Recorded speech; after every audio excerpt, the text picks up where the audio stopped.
Singapore announcing today that the vaccinated travel lane scheme will be extended to 6 more countries, including Thailand.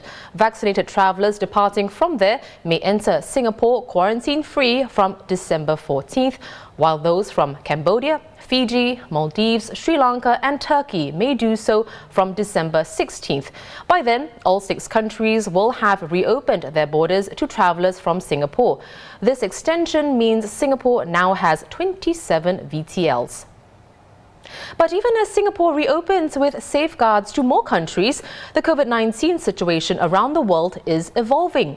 The Health Ministry announcing today that travellers from 6 European countries will have to serve a 10-day stay-home notice from December 1st. The countries, Austria, Belgium, Croatia, the Czech Republic, Liechtenstein and Slovakia are all seeing a sharp rise in infections.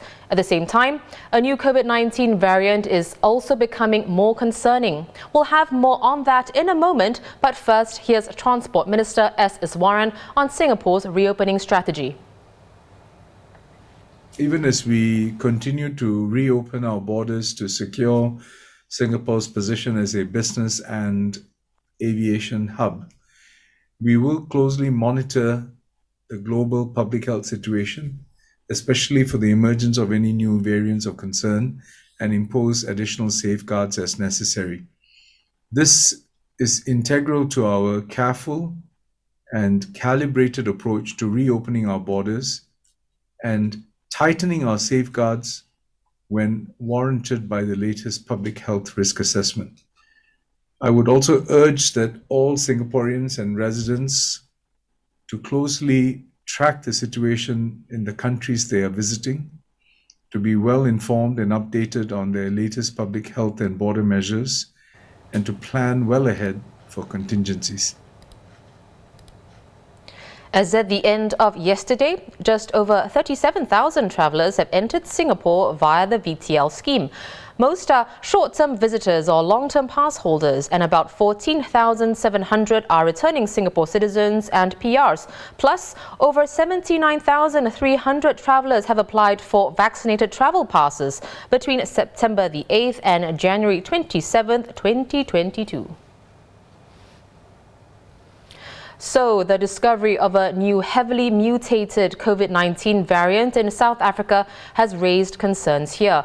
While there are currently no reported cases of it in Singapore, to reduce the risks of it spreading here, from this Sunday, November the 28th, Singapore will be restricting travel from these 7 African nations. It means all long-term pass holders and short-term visitors from these countries will not be allowed entry into or transit through Singapore. Returning citizens and PRs will be subject to a 10-day stay-home notice at a dedicated facility. But as Singapore opens more VTLs, journalist Kok Yu Feng shares more on how the new variant will affect those plans.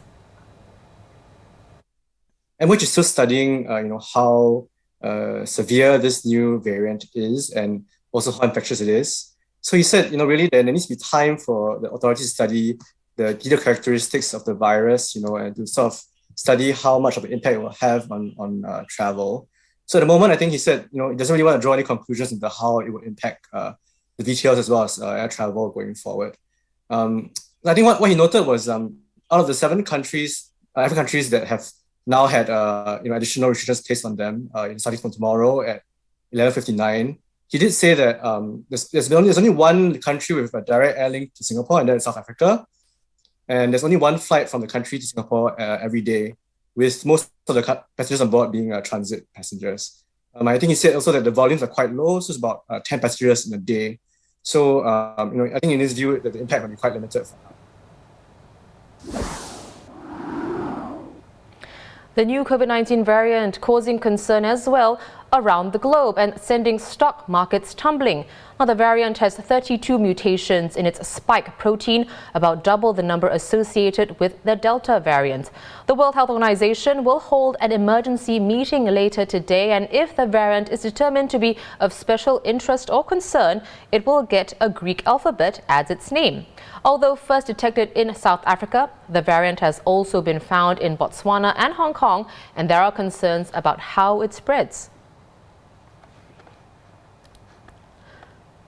What we know about the cases in Hong Kong: the new variant was brought in by a male traveller from South Africa on November the 11th and tested positive while under quarantine in a hotel.